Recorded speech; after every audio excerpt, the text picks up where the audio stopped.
জুলাই সনদ নিয়ে নতুন করে যে গিট্টু লেগেছে, এই গিট্টু লাগার কারণে এটা 12টা বাজলো কিনা এই প্রসঙ্গ টেনেছি, সেটা মনে করবেন না আপনারা ভুলবশত।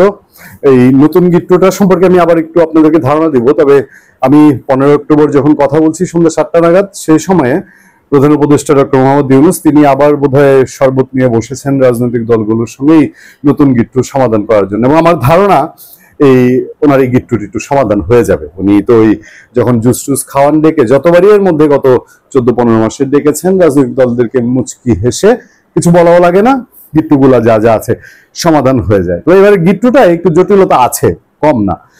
এনসিপি নাকি অলরেডি বলে বসেছে আগের দিন রাতে, এনসিপি তো বিরাট দল, বাংলাদেশের মানে অন্যতম রাজনৈতিক শক্তি, তো এনসিপির সঙ্গে আগেই বসেছে ঐকমত্য কমিশন নতুন গিট্টু নিয়ে। ওইখানে তারা নতুন গিট্টুর আবার একটা নতুন গিট্টু মারছে। এইবার বলছে কি জানেন, যে সংবিধান সংস্কার নিয়ে আবার শুরু থেকে আলাপ করতে হবে, মানে রেলগাড়ি আবার পুরানো স্টেশন থেকে আবার ছাড়তে হবে, বুঝছেন? মানে 1 থেকে 100 গণার শেষ পর্যায়ে 99 আছে, এখন 100 বলবে, আবার কয় আবার 1 থেকে গণ। মানে ওই যে ছোট বড় বান্ধে কলা খাইতে দিলে কয় না যে কলা সুলাই দাও, তারপরে আবার কান্দে সুলাই সোকেন কলা বুঝাই দাও, ওই অবস্থা আর কি। যাই হোক, খবরটা অলরেডি আপনারা শুনেছেন, কিন্তু গিট্টুটা মূল কোথায় এবারেরটা একটুখানি আমি ধারণা দেই আপনাদেরকে, যে এবার কি কি নতুন গিট্টু আছে। এটা তো আবার টাইনা নিচ্ছে গণভোটের মধ্যে, আমি ওই দিন আপনাদেরকে বলছি কিন্তু যে গণভোটের টাইনা নিচ্ছে, মানে এখানে আবার একটা নতুন প্যাচ আছে। আচ্ছা, সনদ বাস্তবায়নে গণভোট করা বিষয়ে একমত হলেও ভোটের দিন ও পথ পদ্ধতি নিয়ে দলগুলোর ভিন্ন ভিন্ন মত ভিন্নতা আছে। জানেন আপনারা, কোন কোন দল সনদে সই করার আগে বাস্তবায়ন পদ্ধতি নিয়ে নিশ্চয়তা চায়, মানে গরু কেনার আগেই দোনা কিনা এবং গরু কয়সের দুধ দিবে এটা কনফার্ম হইতে চায়। আচ্ছা, সংশ্লিষ্ট সূত্রের বরাত দিয়ে বলা হচ্ছে, মঙ্গলবার রাতে জাতীয় ঐকমত্য কমিশনের সঙ্গে বৈঠক করে জাতীয় নাগরিক পার্টি, সেখানে দলটির পক্ষ থেকে কঠোর অবস্থান তুলে ধরা হয়। কি কঠোর অবস্থান? সংবিধান আদেশ জারির মাধ্যমে সংস্কার প্রক্রিয়া আগানো না হলে এনসিপি সনদে সই করবে না বলেও ওই বৈঠকে জানানো হয়। মানে কি সরকার, এটার কি বৈধতা?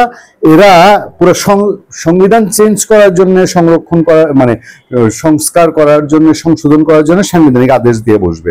মানে এইটারও কনফার্মেশন চায় যে আগামী যে পার্লামেন্ট নির্বাচিত হবে আসবে, তার আগে থেকে এটার ভোট দিয়ে দিক, মানে এটার বৈধতা দিয়ে দিক।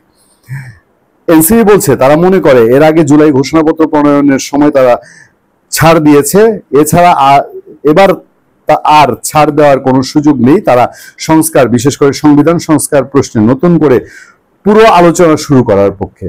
সংবিধান সংস্কারের প্রশ্নে নতুন করে পুরো আলোচনা করার পক্ষে। অক্টোবর মাস, এইটাই গেছে 3 মাস, নভেম্বর ডিসেম্বর জানুয়ারি যাবে এই আলাপ করতে করতেই, ফেব্রুয়ারিতে ভোট করবেন, বুঝেন।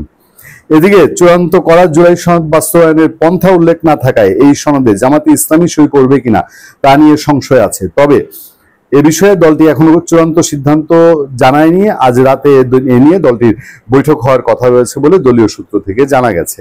এ বিষয়ে জামাতে ইসলামী নীতি নির্ধারক পর্যায়ের এক নেতা তিনি বলছেন, আমরা সনদের চূড়ান্ত কপিটা পেয়েছি আজ সকালে, গরমিল থাকলে আমরা জানাবো। যতটুকু রাজনৈতিক দলগুলো ঐকমত্যে পৌঁছাচ্ছে সেগুলো যদি সনদে উল্লেখ থাকে অবশ্যই আমরা সই করব। তবে যেটা শুনছি এই সনদ নিয়ে নানামুখী অপতৎপরতা আছে।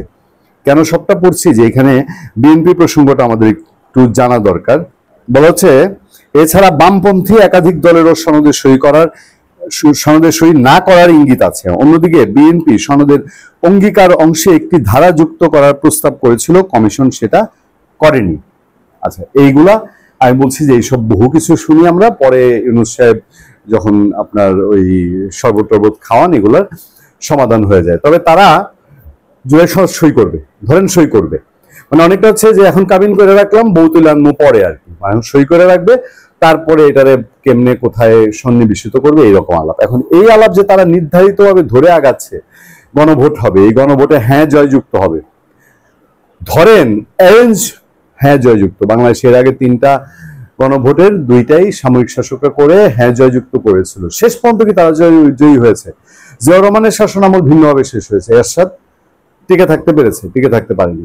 এবারের ডক্টর ইউনূস স্বৈরশাসনের পুরো চূড়ান্ত রূপটা তারা এই বৈধতা দিতে চায়। এনসিপি যারা 5 আগস্টে বাংলাদেশে ঘটনার পাশাপাশি দুর্ঘটনা ঘটেছে, তাদের সেফগার্ড রাখতে চাই জুলাই সনদ সংবিধানে দিয়ে চাপিয়ে দিয়ে যায়। বাংলাদেশের 17-18 কোটি মানুষ ভোট দিয়ে যে সরকারটাকে নির্বাচিত করবে, সেই সরকারের দায়বদ্ধতা কিছু হইলেও তো থাকবে। শেখ হাসিনার কিছু তো ছিল না, একেবারে চক্ষু পল্টি দিতে পারে নাই।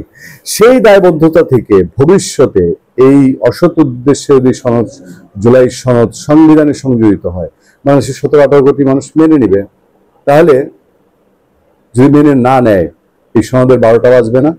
আপনি পুরো দেশের জনগোষ্ঠীকে ঐকমত্য না করে বাছা বাছা দল, রাজনৈতিক দল সংখ্যায় বাড়লো, কয়জন সমর্থক, আমি রাস্তা দিয়ে হাইটে গেলে, গ্রামের বাড়িতে হাইটে গেলে যে ফলোয়ার হবে, এই ফলোয়ার নাই, সেসব রাজনৈতিক সংগঠনও এই ঐকমত্য কমিশনের মিটিং এ বসেছে। আমার সারা বাংলাদেশে সাংবাদিকতা করতে গিয়ে যত মানুষের সাথে আমার যোগাযোগ, কানেকশন, চিনি, জানি, আমাকে চেনে জানে, সেই পরিমাণ, এই শুধু ব্লগিং দেন আপনার, এর আগে থেকেই সেই পরিমাণ লোক সমর্থন নেই। এইরকম রাজনৈতিক দল মিটিং করছে, এদের সিদ্ধান্ত বাংলাদেশের মানুষ মেনে নিবে, আর এই দায় বিএনপি বা জামাতে ইসলামী তার কাঁধে নিবে। সুতরাং জুলাই সনদ এখন যতই সই করুক, যতই আয়োজন করুক, যতই 500 লোক দিয়ে জাতীয় সঙ্গীত গাক, এটার ভবিষ্যৎ আপনারা জেনে রাখেন মোটেও সুখকর না।